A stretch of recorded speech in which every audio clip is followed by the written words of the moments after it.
In the following lessons, we'll be showing you a few different ways to begin your first dance. You can choose whichever variation that matches your personality and skill levels. In this lesson, we'll show you a simple yet elegant way to enter the dance floor. To begin, leader, you will walk onto the dance floor with your partner.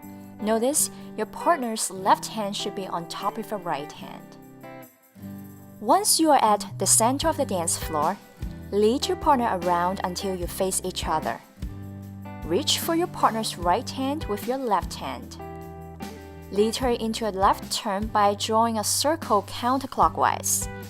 And then get into your dance position and you're ready to start dancing.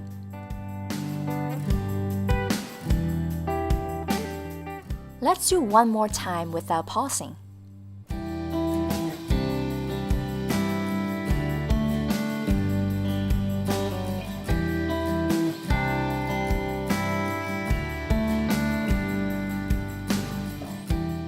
Let's take a closer look at the turn.